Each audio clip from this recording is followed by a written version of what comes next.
All right, here we are. Episode 0 is done. The prologue is as that's what they're called, right? Prologues, the one before the story. Yes. All right. The prologue is done. Here we are in the actual. We're in the show now. We got greenlit. The pilot was well received. Welcome back to College Boy Taisen. It doesn't stand for anything else. Definitely not. Make the jokes all you want. But today it's going to stand for cognitive behavioral therapy because we have a therapist on the show. the smartest segue of mankind. We have a guest. Introduce yourself.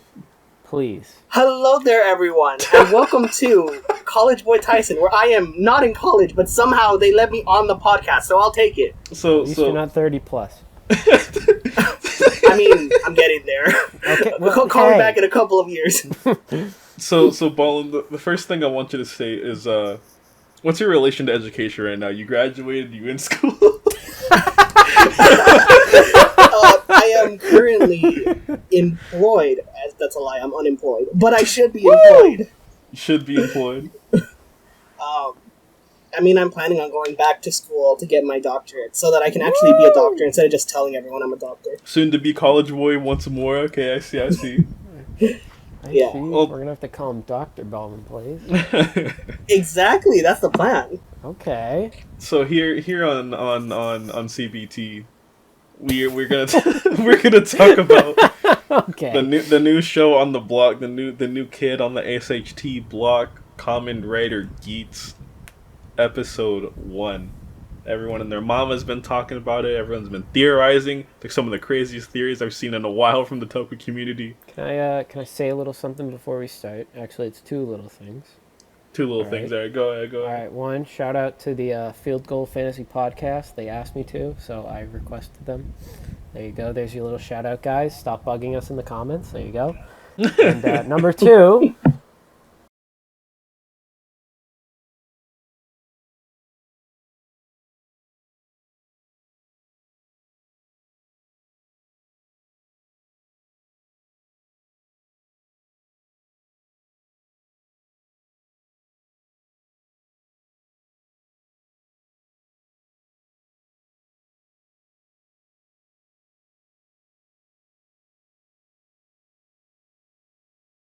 It's always a good What's sign. an Abba Ranger?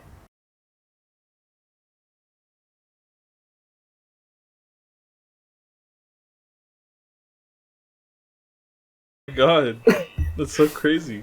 They made the Lost in Translation show into a real show? I know, right? The Dino Rangers. The Dino Rangers. It's crazy because they went back and did all, like, the older seasons, too. It's insane. But, there you go. There are your little updates, a little request. All right. Comrade Geats. Comrade Geats episode 1. We're gonna let the guests do the honors first. Ballin, what did you think about Geats episode 1? Okay, I feel like I might still be burned from revise because I watched the episode and I thought it was good. I thought it was really good. Like, I loved the action in it. The choreography was great. The characters' introductions were nice. Like, I feel like I can get a sense of who the characters are supposed to be based off their introduction. And, but it's Common Writer. Time, but I don't feel like I loved it. Like, I when I finished watching it, I wasn't like, damn, that was the best thing I've seen. I was just like, it was a really good episode. That was a really strong start. But I didn't, like, fall in love with it. And I think part of that, it might be because I'm still really burned from revise, but I don't know. I can see where you're coming from. Honestly, I don't think any first episode of Kamen Rider has had anyone go, damn, that's like peak fiction. Oh my god. Except for Kuga episode 1. But I'm pretty biased. But like, I really think Kamen Rider has good first episodes per se. But I think they're really good they're really good at just setting stuff up. Yeah. Yeah. Yeah, that's interesting. It's interesting because, like, what can I ask if there's anything about the episode in particular that stood out to you, like a favorite little thing about it? I think what I kind of something I'm interested in is so when they were in the little ramen shop, and then, like, the barrier went up before it started. There was like that little, like, explosion puff thing, like. the ramen like went up in their face. Yeah. I'm kind of interested. If that's going to be a thing continuing forward, where there's like a small little prelude before the actual game starts, like just some kind of indication that it started by affecting the world around them. Because I think that's really nice. It's a nice little visual cue. It's an indicator. Okay, things are about to start going because the world has shifted in some way. It's been affected.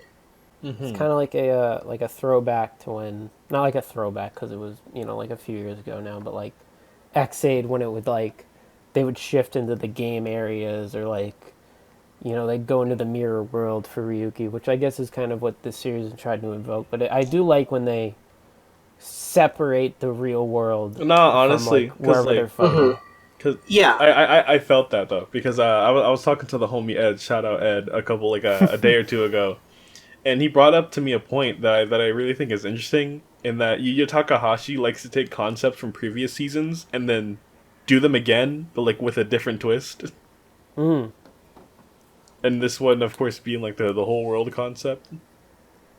I think you can kind of see that too with like, not exactly the same thing, but like, going off that idea. Maybe I'm looking too deep into it, but the whole Boost being, part of his main form, and as I've been kind of like, what's the word I'm looking for? Preaching. That's the word. Preaching that Boost is actually his main buckle, like with the way they're, the way it's being used and the way he's like, oh, it's my ace card or whatever.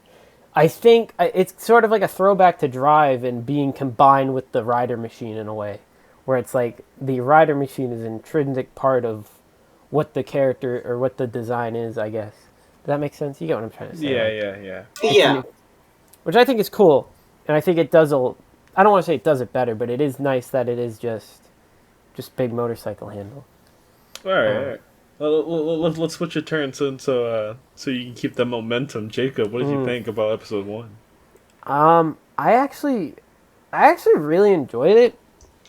I think the characters are probably my favorite thing so far. I love what's his name? Is it Keiwa Sakurai or whatever? Yeah, Keiwa. I like him. I relate to he is a college boy, so we should get him on the podcast sometime. Our mascot. I like him a lot. I like his motivation. He's just kind of like just want to make the world better. I like that. I really like Neon Chan or whatever her name is. I think she's cool. And of course, Buff and Ace are like so good, even though there's been one episode of them. Yeah, they're fun. They have fun personalities. And Shiro is just the greatest character ever put to fiction. He immediately blows Hiromi out of the water. Exactly. Thank you. That's what I've been saying. No one sees the vision except for me. I gotta get out of here. But I will say, going on to I like the direction we're going. I like how we're setting up stuff. And I do like how this is what a finale of a previous Rider season would have been kind of. Oh my it kind of yes. feels like that a little bit. I've always wanted something like that. Yeah, this actually. Everyone like talks about how they love pre-established riders, but this is like actually like everything has already been going on before we've actually stepped foot into the show, which I find really enjoyable. 33 other people have died.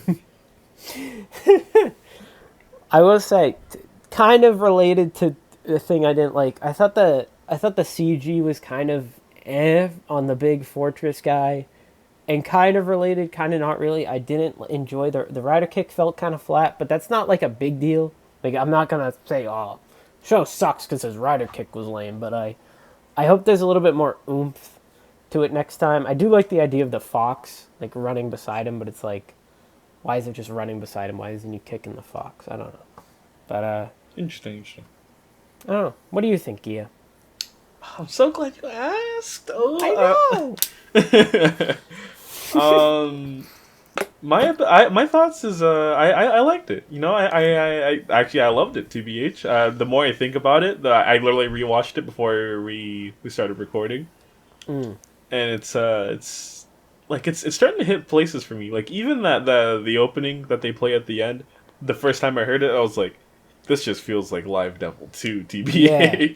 But like, it's starting to grow on me. The singers are definitely better objectively, because you know what, the bad man. Poor Dice. That's all I'm gonna say. No, it's okay. The Ice did the Turning Red song. They're okay. But they did promise. They did do promise. But like, I think the thing I like the most is kind of just the character subversion. And I don't know if anyone's really talked about it, but like, from the synopsis, we all like we assume this and this and this and that about each of the characters. Of like, oh man, Ace is basically like Tendo 2. Buffa's gonna be the next Oja. I know I started that one basically, but it's okay. And self-fulfilling prophet. Stuff about like Keiwa's gonna be the sweetest boy in the world, and Neon's gonna be so wholesome, and it's just like, we actually see it, and that's not the case at all. My favorite thing about it is Keiwa, because everyone just assumed Keiwa was gonna be like the sweetest and nicest boy ever, because oh man, I want world peace, and it's just that like, it's not that he's like sweet or nice. He's just an average dude, and I love it. Yeah. like in the Tanuki, or like the ramen place, where he's just like, damn, life kind of sucks. Like I didn't get the job. Like, God, I'm broke. and I was just sitting there like, yeah, man, I felt that. That's me. I get you. My favorite line, especially that kind of like invokes this, is when his sister was watching Neon streams, and he's just like, you're watching a rich girl that has a lot of money and a perfectly good home run away from home. How is that entertaining or good in the slightest? I'm out here, I'm broke. That is a good point. Like, dude, it's that easy. Also, I something that no one really pointed out, like, Neon isn't that great either. Like, of course, I was gonna point this out. She's a content creator, sure, but like, all the content creators got that persona they put on, like the hi, and then off screen it's like, bro, I don't want you to fucking talk to me. Get over it. You know what the funniest bit of that was? Yeah. The part I don't know, I probably should have remembered this better, but there's the part right before you see Geats go through the monster in the fortress on the bike, right? There's that scene where Keiwa and her are running away. Keiwa trips. God. I was gonna mention that. And she just keeps going. That was exactly. And I was like, wait a minute, why is no one talking about how she just ditches him? That was exactly. She's known him for like 2 minutes. Why would she care? Yeah, but like still. He helped her. Yeah. I don't know. If the world is ending, I'm not gonna stop for someone who I met like 2 minutes ago. Bro, I was literally watching it right now, and I was just like, I started laughing. You just see Neon in the background just booking it. Survival of the fittest. I'm not even saying like she should have like helped him. I'm just saying she didn't even turn around. That's my. She said, "I am not looking back at this guy." That's why she was chosen. They were watching. They were like, "All right, that girl, she's a survivor. She's in the next round." And it's even small things for me of like, oh my god, we heard that Shiro's like, oh, he's just a hero that cares about justice and wants to save the world, and everyone just assumed like, oh yeah, Hiromi too. But like, when we see the actual episode, his righteousness is pretty ambiguous, TBH, because like Buffa's like, huh, why are you lying to these people? You just want points. You just want to win the game. And like, he never says no.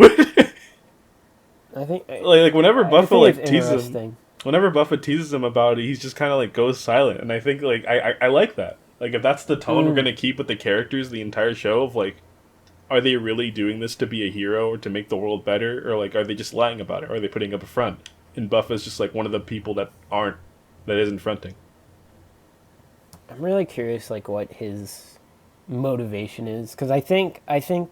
Because we heard the whole thing of, oh, he's a rival to Geats and he hates him or whatever it is, right? But I think I don't think you really see that. You kind of get the air that he doesn't really like him that much, but it's not like he's, fuck Geats or whatever, But like, I think as we get more and more into the show, he'll slowly become like really, dude, you took my fucking kill again. Like, I think we'll get more of that. And I think we'll build to what we like originally heard about, I feel. Yeah. Voice crack. I just I like how the characters aren't just like you read them off the synopsis and that's basically them. Like no, they immediately have depth to them, and that's what I love the most so far. Even Ace, because like even just so far, Ace just seems like a kind of one note of just I'm gonna get the MVP, I'm gonna get the Twitch clip, I'm gonna do this and this and this. But like something I noticed while I'm watching it again is that whole scene when KO was talking about how the world sucks and everyone can just die in an instant and no one would care and the universe wouldn't care. They cut to Ace, and it's just like he has his back turned to them, but like his face is just kind of like it seems like he's actually thinking about it. Like there seems like there's more to him than just like gamer man. I forgot to mention, I love that his catchphrase is actually "Here comes the highlight." I love that. I'm glad it's actually true. It's so good. But like, no, I was gonna say that too. Like, there's such like there is kind of like a layer of substance to Ace's whole asshole thing, but it's also he's kind of like a genuine guy in a sense because he's like, yeah, the world sucks. I'm gonna fix it. That's why I'm here. Let me handle it, kind of vibe, which I really like because he's like, yeah, I'm the best, but I'm also doing the right thing. I just happen to be an asshole while doing it. That's why I think like this season more than any other, are we gonna hear stuff like actually Kay was the real main character of the show? Because like how I'm seeing it is like the show could definitely be from Kayla's perspective, and Ace is like that guy you meet sometimes when you're younger or older, whenever, of just like he comes into your life and he seems like he just has everything figured out, and you have no idea what to think about them. And then it's slowly like, oh, he's actually like just kind of making this up. Yeah.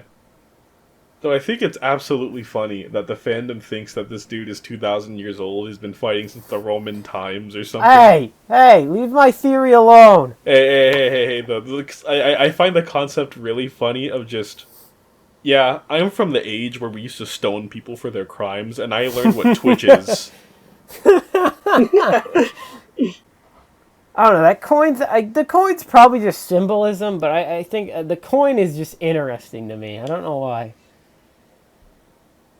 I'm gonna coin another Ed theory here because Ed. Ooh, we need to have Ed on the show one time because he talks nice, but like, so the thing I was thinking about with him is that the clip in the beginning of the show, of just, hey, you're a Kamen Rider now, and he's like, I know. And so we're just thinking about, when does that take place? Does that take place before the game ever starts? Does it take place maybe later on, and we're gonna like eventually see it at the end of the show or something? That is how the Yu Takahashi thing works. And the other my brother Ed, he was just like, what if it's a clip from the end of the show? Like, what if it's from all the way the end?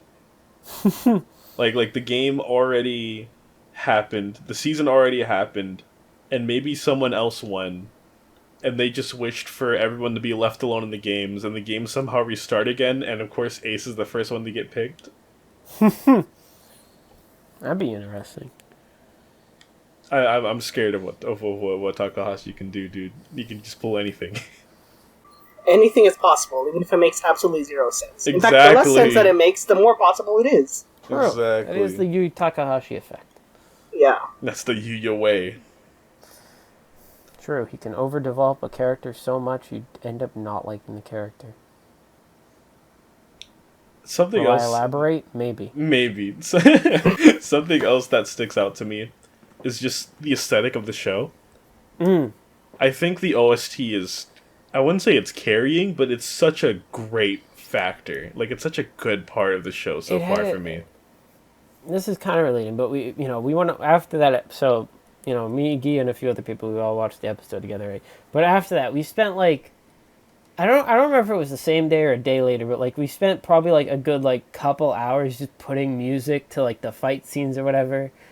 But it's interesting that the vibes of the show can kind of fit like so many different musical stylings, I feel. Yeah.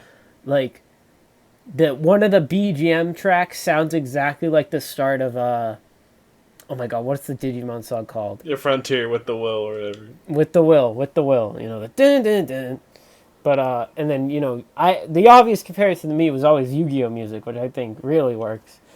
But I just go. So my main point with this whole thing, the gimmick item of this season is literally just anything, and I find that so just interesting to me. Like, it's literally just, here's a motorcycle buckle, here's a zombie arm, here's a bow and arrow. Like, I don't know. I think it really feels like they're kind of just like, you guys have seen everything, so we're just gonna stick everything into one show and see how it goes, which I find interesting. That I don't know how you guys feel about that. That makes me have a thought of like, okay, in my opinion, in this one episode alone, this has more video game vibes than X8 ever did, TBH. I can kind of see it. Because like the game itself, I love the aesthetics of the game. There's like an actual like game area with monsters that spawn in. There's enemies that spawn in. They have leaderboards on their phone. The items are actually like drops. So it's not just like, oh, this one thing dropped and now only this person can use it because it's only they can have it. No, it can drop multiple times. We see multiple people like using Magnum in the scans. We see multiple people using Arrow. We've seen multiple people using Arrow so far, and it's just they're actually items. Like they're Fortnite guns. They're PUBG weapons. Well, let me ask you this. Do you think it feels more video gamey than X8 because like it is I feel like, because they specifically say, they're going for like the Fortnite, PUBG, Apex thing. Do you think it's because of that it feels more video gamey, or it's just in general it does? Because I would say X8 goes for a more generalized video game type of thing, which is the point. I feel that is like the vibe they go for. I get, I can agree with that, but I guess it was more so the former for me of just like, when they're actually attempting to replicate a video game that exists, it actually feels video gamey. Well, when I was watching X8, it did just feel like a corporation going, "You guys remember Donkey Kong? We can't show you Donkey Kong, but like, remember?" They had Pac-Man. They did That's have something. Pac-Man. It's just like, oh man, it's like when X8 is just like, I didn't get the satisfaction of being a gamer. It's just like, oh my god, Emu blew the cartridge one time. He mentioned that Bang Bang Simulation was in development hell. And I was like, okay, that's it. Because he's like the only character on the show that actually plays video games. And Nico's there, I guess. Nico's there. And Parad.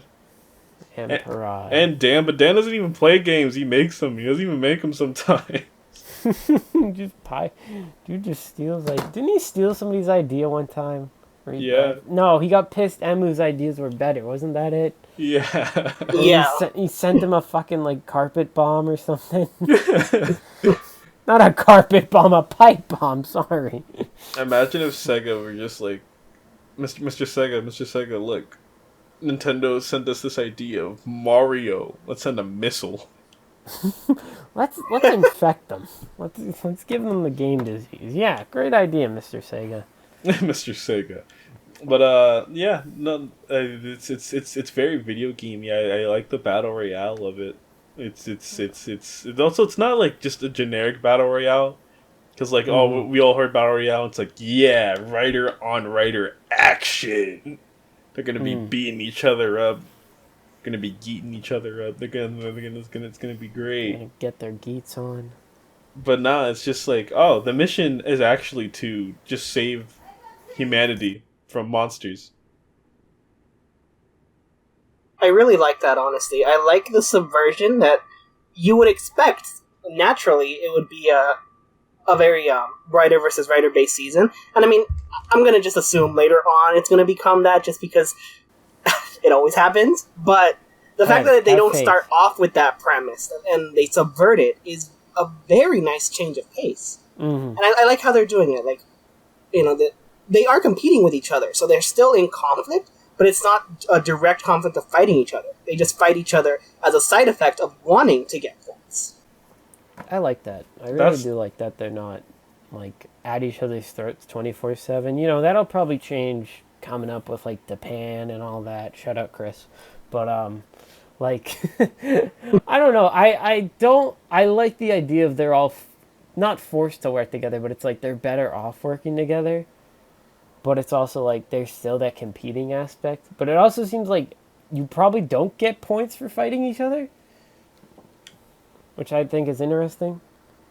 That's something I've been thinking about. I'm gonna go on a whim here, and I'm gonna make a statement that is gonna be referenced. Oh, gonna be referenced back at a later point, like maybe when we're in like halfway.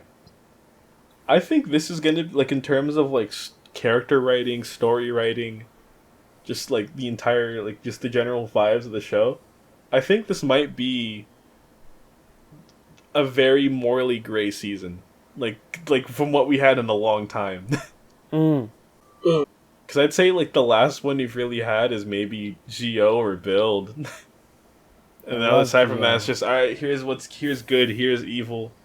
Revice was close, but like hey, they had live, not good.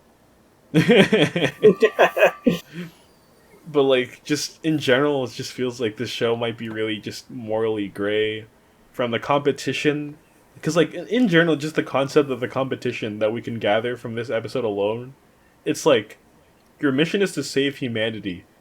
But, like, doing that alone apparently just isn't enough to get people to actually be writers, so we're going to throw in a prize so you guys actually start saving humanity. It's also funny, like, you know, going on the save humanity thing, it's this kind of relates, but it's, like, kind of relates. I always, whatever, not the point. There's something that interests me, and I don't know if we're going to get an answer to it. You know, relating to the humanity thing and saving them. What happened to Keiwa's sister? She just kind of wasn't there anymore. That's the thing I was going to bring up. Of like, so everyone who was in the game area was like, they got killed, or even if they just lived, they got respawned back to their house or something, or wherever they were, and like they forget it. But what about the people that weren't in the game area that clearly saw everything happen? I mean, I think it's interesting that the soba chef or whatever, you know, just the chef dude. I don't want to like, you know, get him wrong or label him wrong, but like he's fine, he's alive. That's the thing I was gonna bring up that I feel like they're gonna bring up in episode 2 or just in general with Keiwa's character, because this whole thing is like the world doesn't care about us. It's such a like, kind of a low-key scary concept of, like, okay, the second the game area goes up, even if you're aware of what's going on, even if you're aware of the insanity that's happening, you're basically an NPC. Like, if you're not a writer, if you're not a player, you're an NPC. And if you die, you respawn. Like, that's like some existential shit, dude. I think just Keiwa's screen time is going to be where I think the show's going to shine, because I feel like he's the character that the show is going to challenge the most with its themes. I think it's also like, you know, he's not, you know, they made a point in saying in like an interview they did that the point of Ace's character is that he's already like kind of a developed character. So I think that is going to be what Keiwa is. He is going to be our focal guy, but Ace is also, like, he's not, you know, he's going to be Ace is the lead, but, like, our focal point, rather. I'm saying this backwards. I just flipped my whole thing. The focal point is going to be, like... our Kagami. He's Kagami. Yeah, basically. We're basically seeing the story through his eyes, and Tendo's just the weird man that pops in every now and then, and that's Ace now. I'm going to make a lofty statement. You ready? Yeah. Let's go. I think we can review this at a later date. Obviously, you know, we'll come back. Well, all three of us will come back together, no matter what, right? I think this might be. I don't know. Maybe I'm speaking too soon. Maybe we'll wait. But I think this might be the Yu Takahashi's best writing. It might be. I think we'll see. Might even be the best Reiwa season, honestly. Honestly, no. Well, that could be about like any Reiwa season that we start, but like. I mean, in terms of Takahashi writing, in terms of like, because like there's two separate things I think about when it comes to just writing with writer seasons as a whole. Mm-hmm. There's the character writing, and then there's the story writing. In terms of story writing, Takahashi has gone 2 for 2 for writing the most jumbled, messy-ass stories that I've ever watched in my entire life.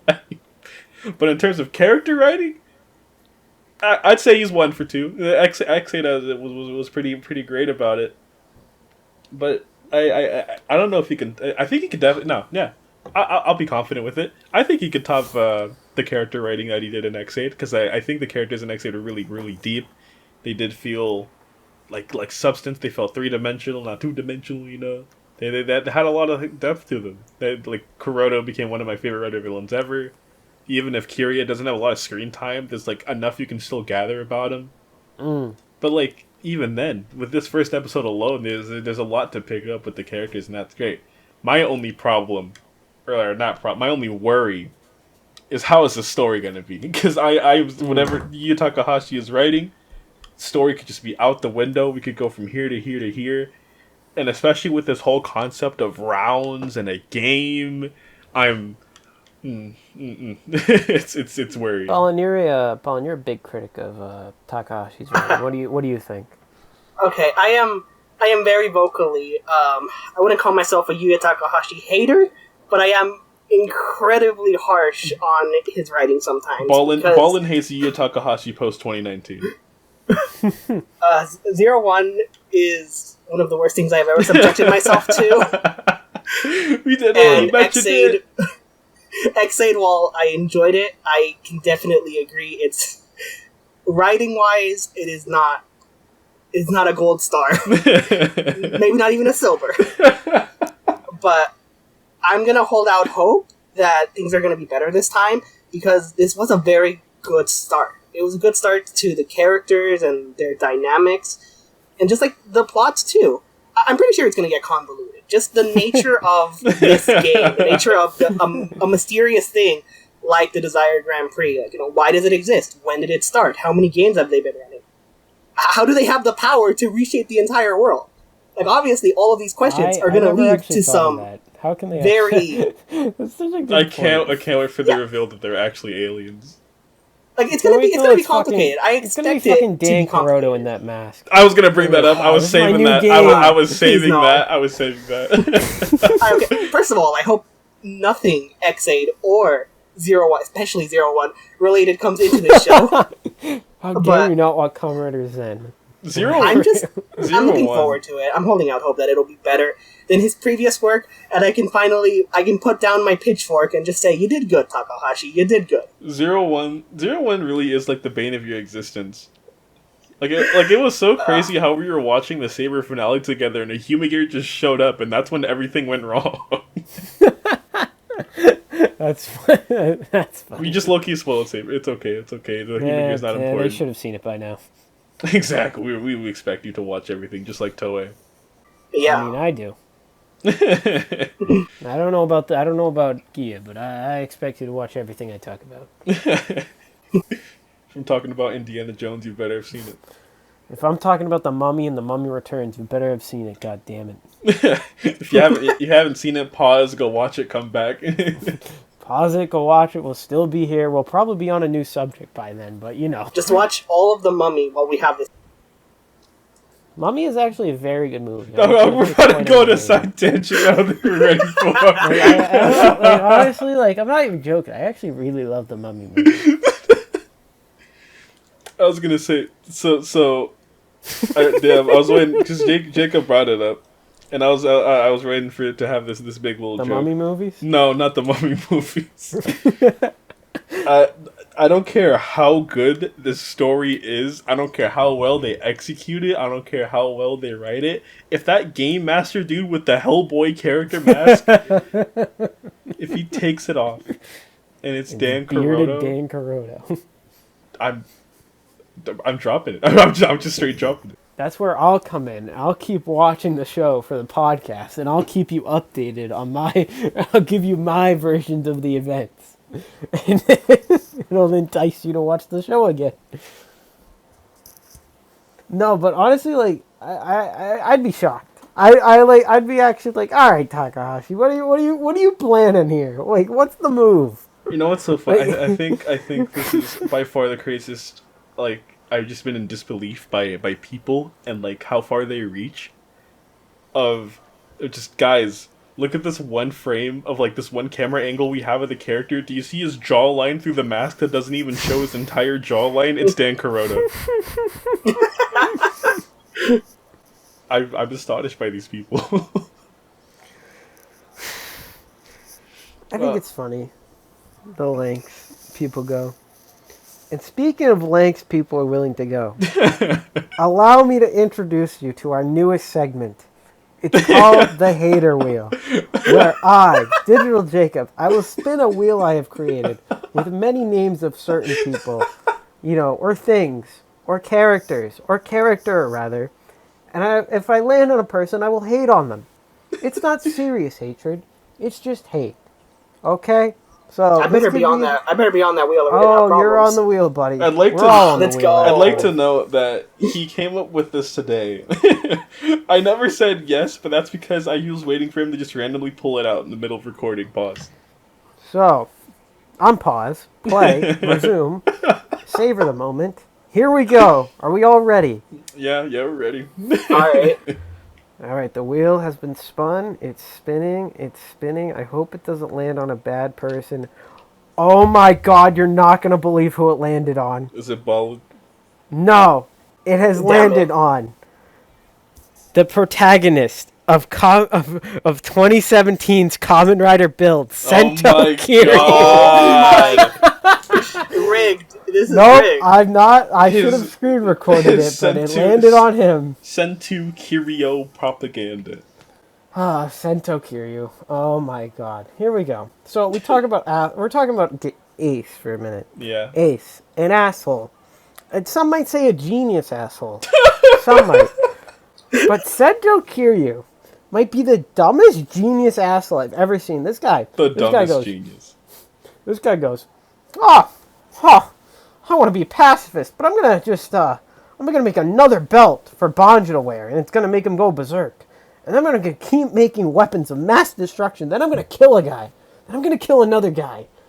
And then I'm just gonna, I don't know. I've already said all this. It's kind of pointless to actually hate on him. I'm kind of repeating things. If there's any new viewers, they need to know the crimes Sento Kiryu has committed. I will repeat this every time he comes up. Sento Kiryu is a war criminal. I don't enjoy him as a character. Everyone else in the show is a much better character than him, and it is it's a travesty that they share the screen with him majority of the time. Now, Here at CBT, here at College Boy Taisen, we believe in it's all a joke. So take what I'm saying as a joke. It's okay. Don't. It's okay. Me and I don't care. Believe him. I don't care. I'll be I sure to just don't like Sento Kiryu or Kamen Rider build. And now, as I remove his name from the wheel, that is the end of the hater wheel. Wow. Wait, so, Jacob. I will see you next week. What, Ballin? What are your thoughts on the hater wheel this week? But what are you gonna do if Ace ends up being a war criminal? I will support him endlessly. Just like I supported that. Just like I support that mass dictator. And the racist. You can't just say that. You can't. That's gonna be taken out of context. We're talking about Shijima Go. We can always cut this out of the podcast. Nah, it's over. I'm keeping it in just so we can hear it. God. Here we go again. Shijima Go. Oh wait, is Go on the wheel? Why would he be on the wheel? Why would he not be on the wheel? That's like an easy hour right there. When have I ever hated on him? It's not all about you. It's my wheel. If you want a wheel, come here on time with your own wheel. Yeah, buddy. Never coming back to this show. Aww. We've already got you penciled in for when we hit Geats episode 25. Bro. So here on College Ballin Torture. Ballin Torture. It's a new subcategory, it seems. New subcategory. But yeah, steering away from the hater wheel and Sento Kiryu's war crimes against humanity. Let's talk, talking about protagonists. It leads you to go back to the subject of today's episode, which is first episodes. Yeah. And we had a little mini discussion. Few like 20 minutes or so ago. I don't know. I haven't been counting. But what do you guys think is actually a good first episode of a Kamen Rider season? That's really tough. Because I feel like my answer is definitely going to be just I'm going to use early Heisei as an example, and just the answer or like the rebuttal against that is just early Heisei is gone. They'll never do something like that again. Yeah. Unfortunately. And so I can't think about people always talk about how unfair it is to compare this one season to everything else, but Kuga's first episode is genuinely one of the greatest things I've ever seen, and I wish they saw just the charmingness of it. Just like I guess we can't get that early 2000s vibe back, but like the writing is still good. I definitely think the writing holds up so well.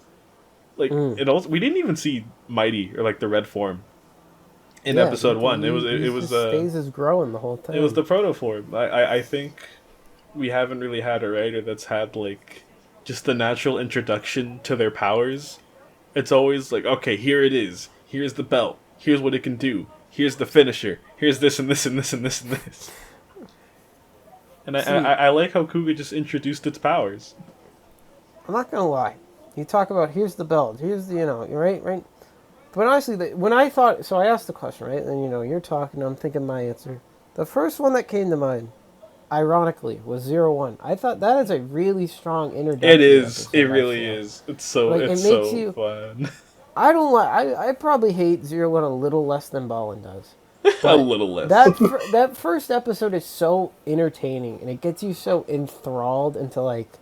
Why did I say enthralled? That was so unnecessary. But it gets you so invested into like the world and like Aruto as a character, and it's like, oh my god, he's just a dude, and he just wants to be a Kamen Rider. Like he just wants to protect people. It's great. And then, it all kind of for a couple more episodes, it's pretty good. But then not to mention the first fight was pretty well directed. It is a pretty good first fight, and they played the theme song, so I'm biased.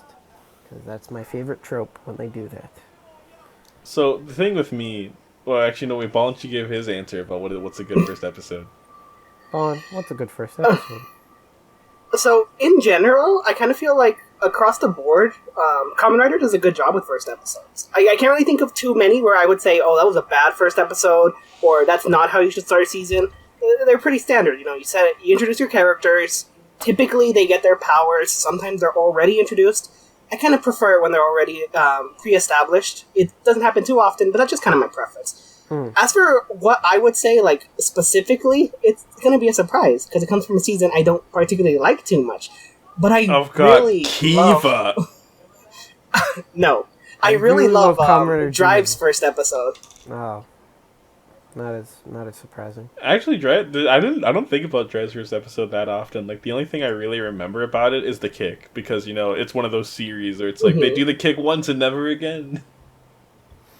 I remember because it feels like it is kind of not iconic, I want to say, but it is like it's fun. It's a fun first episode. It is a good first episode.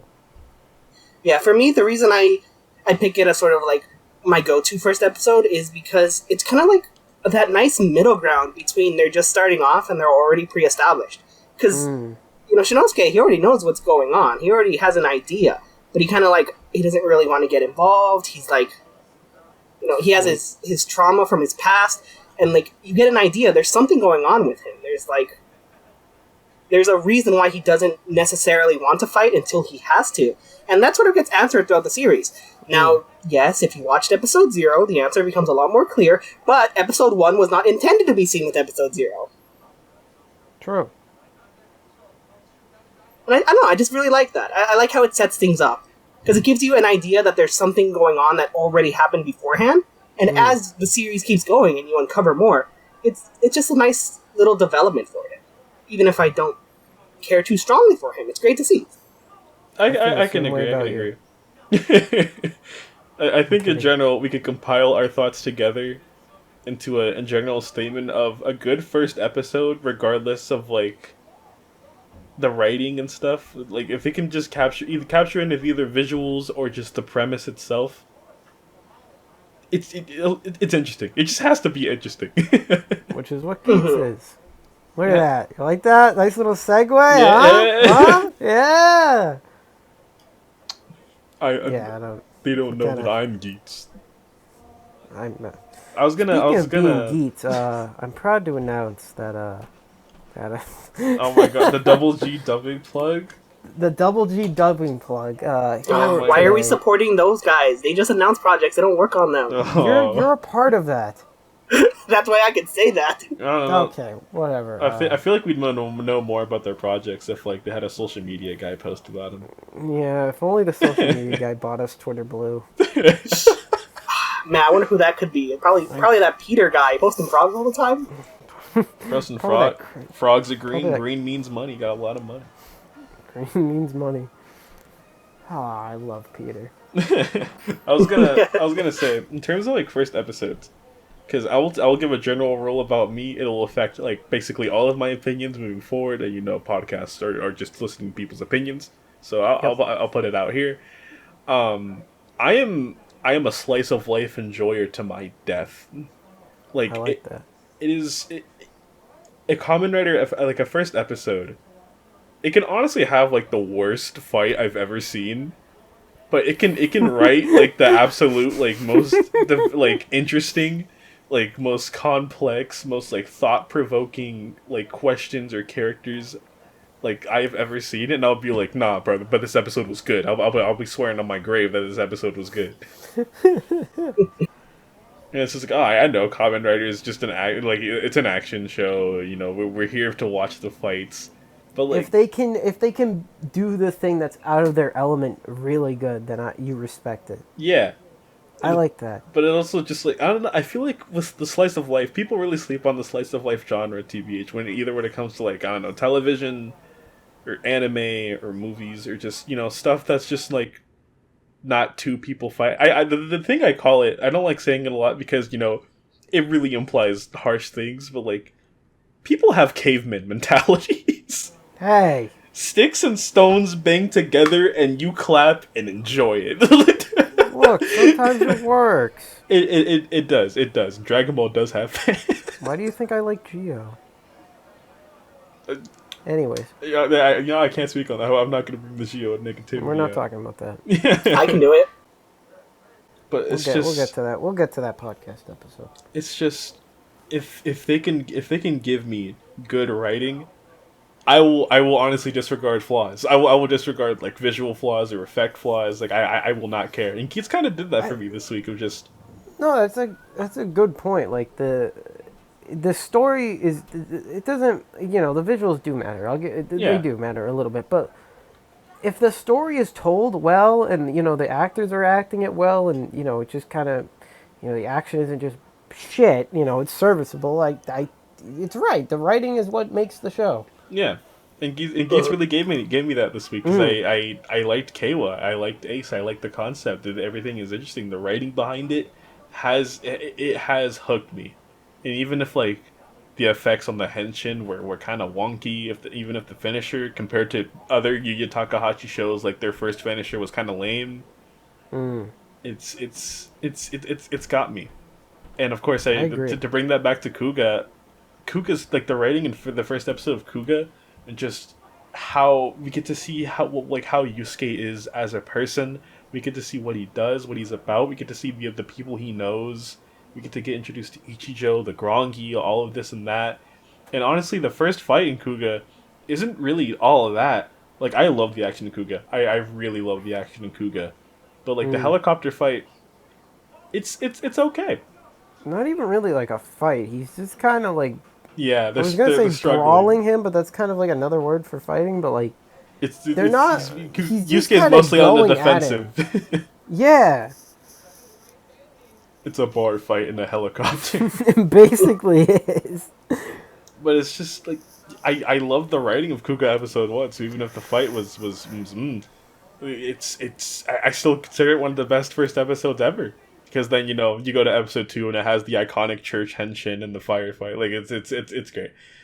But just I'll go to the point. I shout out to my friends, my homies, because everyone I'm friends with, they are Dragon Ball fans. Every single person I know is a Dragon Ball fan. I can't escape it. I can't.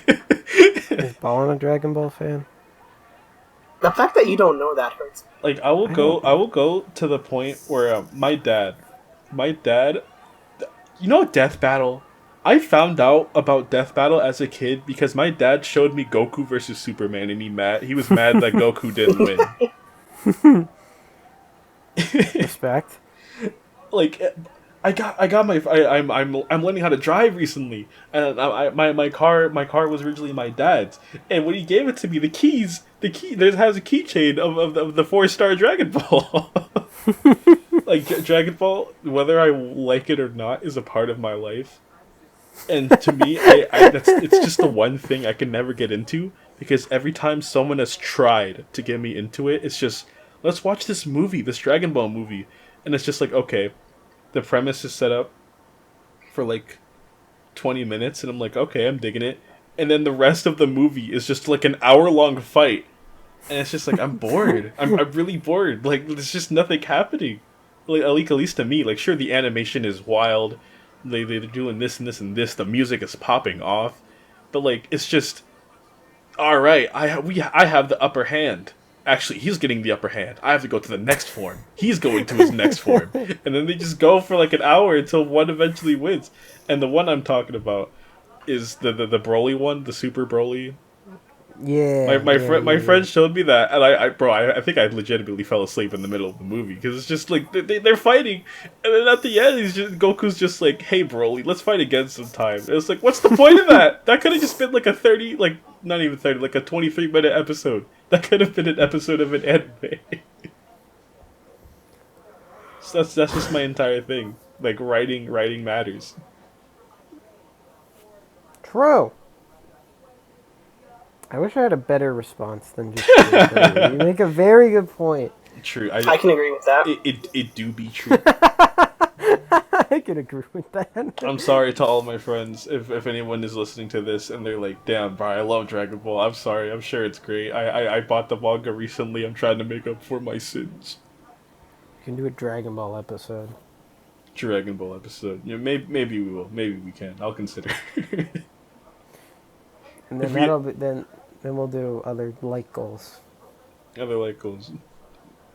If we get 50 likes on this video, Jacob will read all of Chainsaw Man in 2 days. You know what? If we do get 50 likes, I'll read all of Chainsaw Man. Let's go. Okay. I make zero commitments to do anything regardless of likes. Well, no. See, how we get you, Ballin, is that we just have to make a bet. We can't do goals or anything. We have to make bets. Damn it! You know how to get me.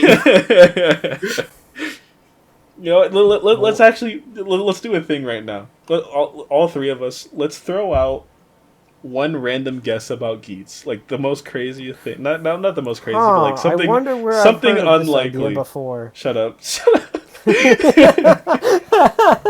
the difference between us and them is that you're not getting a belt from me. Wow. It's okay. You can get one from me. Oh wait, hold on. Alright, love good. free things. So just throw out a crazy prediction right now, and then when Geats ends, we'll see if it was anywhere close to happening. Who wants to go first, boys? Hang on, I got one cooking. Give me a second. Give me like a minute to dig through my DMs with Kirika. Wow. I'm just gonna steal one of her theories. While you two don't get a Ballin original. While you two are thinking, I'm gonna throw out mine. I think somehow, even though like they set up the whole thing of world resetting, and like if a writer dies, they kind of just like get forgotten about for the rest of the time. I think Dapan's arc is that even though he is like disconnected from society, like the spiritual fourth dimensional plane force ghost of like Shiro is gonna guide him onto like the path of a hero or something, and then he's just gonna like die to Ginpen by like episode 39. Alright. This isn't like a batshit theory, I would say. But this is something I would like to happen. I don't know why I want this. It's kind of on the same beam of Spider-Man fans always wanting Peter Parker to suffer, right? Kawa should never be happy. But I really want an episode where Ace's whole asshole thing is just cracked completely, and dude is just distraught. Like, he is destroyed. And then, like, Kawa or, like, Neon or like anybody, or even like Buffa or anybody just goes, dude, come on, really? And then he pulls himself back together, and then then he fights to the theme song. And for a solid 10 minutes, he's just on the floor. For a solid 10 minutes, yes. He's just on the floor like, man, I really wanted a girlfriend. Man, that's why I asked. Boost. I thought I had a chance. No, I did. That's not like I just want something like that. Like I feel like it's been a really hot minute since we've had a moment where the main writer's just kind of like, I'm fucking done, dude. Like like maybe I'm wrong. Maybe it happened in Revice or Saber. Yeah, even Zero. I think Zero One had an entire arc where that dude was done. It was like the worst thing I've ever watched. Well, that was different. He was still a writer. And dude didn't just sit there for like, another 5 episodes. Dude was like, I'm fucking killing Horobi, and I respect that. I respect that he did. I respect it too. He should have done it sooner. He should have actually stayed evil because the arc was right, if anything. Yes. The hater grind set was actually what we needed. I actually respect Aruto for becoming a hater, but I actually lost all respect after he stopped being a hater. I think that just proves Azu did nothing wrong. No. She did wrong. So Ballin, pointless character. Ballin, what is the regurgitated Kirika theory? Okay, I'll have you know, I did go through our DMs to steal something from her. However, I found out one of my own theories instead, and I like that one, so I'm presenting it. Are you just saying it's yours? I can show you the screenshot later. Okay, so this is actually like it's incredibly crackpot theory. Like I don't think it's likely, but if it were to happen, I would just be like, damn, that's cool. So my crackpot theory is that the concierge, the butler person that we see in episode 1, he is actually he's manipulating the events of the game for his own purposes as a DJ Sagura-like character. Ooh. Are you sure that didn't come from Kirika? Are you sure? Yes, I am sure I did not steal that. Kirika, you're not watching this, but I love you and I did not plagiarize you. I thought Kirika's entire thing is that she likes characters like that, like Evolt and stuff. She actually mentioned Evolt, because I mentioned DJ Sagura, and she was like, or Evolt. And I was like, yes, you're right, but I specifically want Sagura. Oh my god, the butler's gonna be like, I'm tired of serving you guys drinks in your gamer lobby. I'm gonna put on a belt now. I'm sorry, you guys. I'm just tired of you guys always asking for Baja Blast. I don't know. Maybe it's just because I've read one too many cliche mystery novels where the butler is evil, but no, that seems like a Yu Yu Takahashi movie. You know, that leads me to my next question. I think something that we should discuss, because Yu Yu Takahashi seasons have seen this. As I say that as if there's more than 2, but like, they have a weird thing with final bosses, and of course we have Cronus. And Cronus he's certainly something, but like, Arc was definitely him trying to do something different. Of like, even if the like actual character that is Arc is gone, the presence of him is still there. So therefore, he's still like in the show all the way to the end. So that leads me to think, or to just bring up, do you guys think Geats will have any sort of like traditional Kamen Rider final boss? I wouldn't be surprised, but it does feel like this season is it's very focused on the riders, so I feel like the monsters aren't good, because we don't even have a villain group. We don't have our stereotypical, look at these e-boys and e-girls just chilling in there and being monsters. we don't have our cliche e-boy trio that we've had ever since Geo. Thank God. Thank God. You could argue even Exade or Ghost. A little bit of drive. You know, but build wouldn't have done it if just Night Rogue and Bloodstock had a third.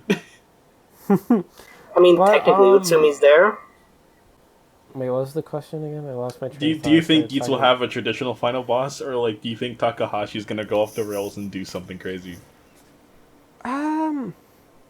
I wouldn't be shocked if he goes off the rails, but I think it could go either way because even as you mentioned, with the whole Ark is still in the Ark is still a presence even though he's dead. So is Game Deus, who was supposedly the actual final boss, because he's still, because Kronos gets the upgrade in Game Deus and he still carries his weapons after he loses the upgrade form, or like his DNA or whatever it was. But yeah. So there's always Takahashi. Kind of, he's 2 for 2 on doing this, but there always has been like a final boss. Oh yeah, you're right. It's like the guy dies and then someone takes his power. Yeah, basically. So I don't know, and even Saber kind of does it too, because you have. Oh yeah, Isaac. You have Isaac, and then Storius takes the book, and he's just. And then we have a good villain. Shut up, boo. Yeah, I too love Gifu. Oh god. Oh my god. Yeah, shut up. Yeah, how do you like that ball? So what if George actually just took the Gifu scene and put it into the Juga driver? I mean, didn't he? He took like the eye, didn't he? Yeah, he took the eye out. I don't remember that. Oh my god. Maybe so I'm just that was in the TTFC special. I have the revice right around. I'm forgetting about things. Ballin, I especially want to hear like what you think they're gonna do in terms of like a final villain, especially considering you had that hit tweet about the Desire Grand Prix. Oh my god! Everyone misunderstood that so hard. You want to explain yourself? I don't think I've seen this. Can you explain it? Explain it. Viewers. Okay, so I tweeted that I didn't want the Desire Grand Prix to be revealed to be evil or working with the villains, because we have had that 3 years in a row now. Oh. We had it with Ames. We had it with the Sword of Logos, and we had it with Phoenix. 3 years in a row, we have had the exact same plot. So I did not want that to happen. But I didn't mean to imply I want them to be the good guys. They're not good. Even if they have good intentions of wanting to save the world or protect humanity, they're doing it in a very morally gray way. They're bribing people. Sending people to their death and making a game out of it. Mm. They're bribing people, and they straight up have it. Like they're it's themed as a game. Yeah, so I don't want them to be framed as the good guys. I don't want them to be seen as someone who's good, because they're not doing. Even if they're doing something that's overall good, protecting humanity, they're not doing it in a good or heroic way. They're doing it in a kind of messed up way, like making entertainment out of people's lives, sending people to their death. It's like, you've been chosen for our game. AKA, we're sending you to die to protect other people that you didn't sign up for. It's not even entertainment either, because no one else knows about the game. Presumably. It's like Squid Games, but good. But I don't want them to be good. But I don't want them to be completely evil either. I don't want them to be like, episode 25, they reveal, we're actually the bad guys, and then the game ends, and they have to fight the Grand Prix organizers instead. Like, that's not what I want. I think what's interesting is that it seems like the Grand Prix doesn't seem like it's like an organization fully. It more seems like it's a dude, another dude, and then an e-girl. It's a guy in a mask, his butler, and his e-girl. Mm-hmm. Which they have to have like some kind of omnipotence to them. Like they have to have some kind of powers. Yeah. I wouldn't be shocked if like there is a higher entity, because it's kind of like the higher entity's the butler. Like I told you. I think we brought this up already, but like, how the fuck are they granting all these wishes? Like, how are they? Presumably, how long? However long it's been going on. Like, how are they doing this? Like, how are they just resetting the world unless it's some sort of batshit like Yu Takahashi type beat of it's actually Dan Kuroda's newest game, Kamen Rider Geats. So that was actually not directly, but that was loosely based off of one of Kirika's theories that I almost stole. Was that the world that we see, the world that keeps getting reset, is not actually the real world. It's all a simulation. Oh my god! Every time the world gets reset, it's just resetting the simulation, and the actual real world, Ace is trying to avoid returning to the real world because he has some sort of repressed trauma. So he wants to perpetually live in the game world by constantly winning and constantly resetting the game. Oh my god. It's like the Matrix. It's Kamen Rider the Matrix. That was her crackpot theory that I almost plagiarized, and now I just did, but I credited her, so it's not plagiarism. This is my world, Mr. Anderson, my world. I mean, he says it at the end of the episode. Welcome to my world. So like, okay. So going back to the whole thing of like Yu Yu Takahashi likes reusing things. So what if it is his world and it is a simulation that they have to get out? What if like, because like I'm gonna just say it now. I don't think Ginpin and Mary is living past the first arc. So like what if like the main other like the other couple like Japan, Nago, Tycoon, and Buffa? What if the final boss is just them having to all team up against Geats to get out of his world? I think that would be interesting, and it would kind of to arc back to arc 1, and even in X8 or like Amu had all of them fight him for the Dragonite Hunter Gashat. I could see something like that happening. Even if Ace isn't inherently evil per se, I can definitely see one point where everyone has to. That's why I said earlier. I think this is going to be one of the more morally gray seasons, because like if they do that, then they'd all be fighting Ace to just like their own justification, even though Ace isn't exactly in the wrong. Which I have this final point that I want to bring up before we close out for today. It's and I thought it was fitting because I am basing this entire section on the final shot of the episode, not counting the preview, of just once you get the belt, once you get your ID core and driver, it is a one-way ticket to becoming a rider, and there is no going back. I don't think enough people are talking about that, because people are like, oh, it's such a cool line. Yeah, like it is pretty cool. I love it. But like, what are truly the implications of that? Like, does it mean... Because what I'm thinking about, this is something that was on my mind, is just... Do these guys get a break? Are they constantly on a mission? Or do they have to constantly live in, like, the game lobby world? Is it like Fortnite, but in real life, you have to go into the lobby, you can't get out until you have to drop out of the battle bus? I always think... That's a good point, because you look at... So, we only have the first episode, but also we have, other shit to look at. But immediately when the episode starts, basically, we see that Geats and Buffa and Shiro are already in, like, just waiting in the lobby area for a mission. They're literally not, they don't even have a mission yet. They're just there. And Sumeri's like, hey, these are all the people that died, guys. Remember them? And they're like, yep. And then they get a mission randomly. It's not like they're gone and they get a call. No, they're just sitting in there waiting for a mission.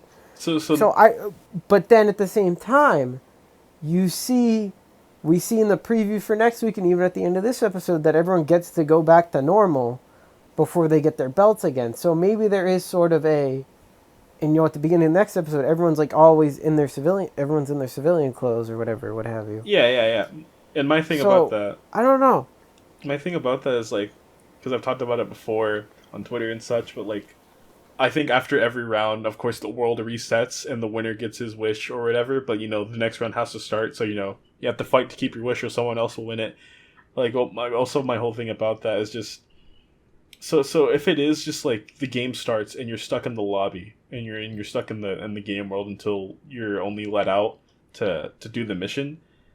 I'm really interested in seeing how episodes are just gonna, like, turn out as a whole. Because, like, I think the concept of having all these people from different walks of life, of, like, broke college student, young influencer, 50-year-old businessman that's trying to take care of his kid, and you're just like, okay, you guys are in this game basically locked for the rest of your lives until you die or win. And you can't get out until the game is finished. And I really want to see just how the characters just act upon that, because I love stuff like that. Like I don't think we've ever truly gotten that before, of like writers just being stuck in a different world, because they've always had no matter the show, they've always had the option to go back to the human world. I wouldn't be surprised if they're... Honestly, I don't think they'll be permanently in the lobby. Like, they see you have the butler room or whatever, but I think you'll be able to freely go as you please, but once there's a mission, you have to go do it. regardless. But it's I don't know, it's interesting because you see like, because Geats there's a reason why you see Ace in that whole tuxedo outfit or whatever at the end. Like they say that in like the producer notes or something. That it's the like, drip lore, yeah. Yeah, the drip. They're like, hey, Ace, why is Ace wearing these clothes? Find out. So it's like, there's a reason. But I also think, I feel like once you get the wish, right? Like once you win, you don't need to defend it. You can just keep playing until, something else happens. I think there is something like, because Geats wins, and then he immediately he's already back to being a rider. So unless it's a sort of like, oh, that was the end of, they said it was rounds, but I don't know if it's rounds as in rounds of the same game, like the rounds of the entire same game, or it's rounds as in it's a game, round, and then it's over, a new game, round. You know what I mean? Yeah. It's just, I think it's a lot of it's a really lot of interesting stuff, and I think it's honestly really cool how everyone's taking it a different way. Like, like as I said, there's the whole, is it a rounds of multiple game? Is it multiple rounds of a single game, or is it multiple games with one round? So you see people, I've seen some people say one or the other, and I like that. I think that's cool. Yeah, where I'm coming from with this is because like my favorite show is Ryuki, and of course there's the whole thing about the mirror world, but like the mirror world isn't really explored. Like they can't even stay in the mirror world for more than like one fight before they have to go out, and like I feel like we've seen the concept just. Not, I can't say developed, but like it's been played with, and I think the best version of like, I guess I wouldn't say trope, but like this is just the Helheim forest, because we see that we not only like just in like during fights, but just for story beats, like we see them in Helheim a lot, and the way they act when they're in Helheim, as opposed to like out. I live for that kind of stuff because like characters are in more desperate situations, they start acting different. You get Michi, I think it helps that Helheim, in that example, is like a new place that they physically go to. It's not sort of like, oh, here's random rock quarry we teleported into, like going with Exid for a second. Or like, oh, hey, we hopped into a mirror, but we just kind of flipped the footage, guys. But it's a really good point with Gaim with Helheim in the forest. And then you look at Geats and how it's just basically, the whole thing is actually kind of the other world that we normally see. It's an area, but also like in the preview we see that there's like a forest that they're gonna like scavenge for items and drops. I sort of wonder if it's just they just go to different places in the world and they're kind of like globe-trotting, which would be cool actually. Like, because the lobby area. I think in the little eye catch at the start of the episode is like in the desert or something. So I think it would be cool if they're just kind of like, they kind of pull like an Operation Overdrive and they kind of stay. They're going to different places. They dress the setup differently or whatever, what have you. They're still filming in Japan, obviously, but not the point. What I mean is like, oh, one episode, hey guys, we got a mission in Cairo or something. I think that'd be very cool. Ballin, what do you think about this whole other world thing? It's definitely interesting to think about because there's a lot of different possibilities for how it could be executed. I think myself, the way I'm kind of looking at it is kind of going off of what Jacob said. I feel like it exists within our world, but on a different plane. And so you can go to different areas. Like maybe one time, the cross between worlds will be in this area, like in the forest, and then another part, like it's constantly changing where the two worlds cross, and depending on where that is where like their missions take place. I don't know. I feel like a Digimon season did that. I feel like there was something like that. Where it's kind of like the digital world. That was Tamers. Yeah. That was Tamers. Yeah, Tamer. It was Tamers. Yeah. Even Dawn Brothers does it too. Like the cyber world or whatever it is gets overlaid onto our world, which I feel like that's kind of the vibe they're going for. It's like you have the two worlds, and then when they intersect, that's when you have like the battle areas and all that stuff. Interesting. The Digimon Tamers of Common Rare. We did it. Revice was supposed to be that, but it failed. Yep. It always comes back to so let's maybe it will. Let's wrap it up here. Final thoughts, Jacob. I'm excited. I need to hear the theme song more. I'm kind of still iffy on it. The whole live devil thing, I still feel, but I definitely liked it more in the second thing. I wanted to bring that up because I forgot to mention it. But overall excited. I think it's probably my favorite cast we've had in a bit, just in terms of personalities, I feel. But I'm looking forward to it. What do you think, Ballin? I'm pretty optimistic. Like I said, I didn't necessarily love the first episode, but it was good enough that I'm invested, I'm intrigued, and I'm looking forward to more. I want to keep hope for the best. Every year, I always go into a Kamen Rider season hoping it'll be good, and if I'm let down, there's nothing I can do about it. I prefer to look on the positive than to think, oh, this is automatically going to suck. Like when they announced Yuya Takahashi was writing, I did internally groan and also externally groan, but I'm not going to let that automatically dictate that I hate the season, or even the fact that it's multiple writers. I'm very vocally against that, but it fits the premise, so, I'm fine with it. I'm looking forward to the season, I'm excited for it, and everything I said is just a lie because they killed Shiro, so I feel you. But nah, I think it'll be good. I hope it'll be good, and, even if a year from now it's not good, hey, at least it had some interesting characters and potential. At least Shiro. You can never go wrong with potential. God damn it. Why they gotta kill my favorite character in the first episode? Now I gotta be a Neon stan. It's so funny how, through all of the Yuya Takahashi discourse, you and me, we're just we hoped he doesn't do that thing he always does where a character dies and they just come back, because why not? And then the first episode you're like, Yuya Takahashi, you can do that, you can do it now. I'll let you do He can do it this time. I give him permission to do the thing he always does.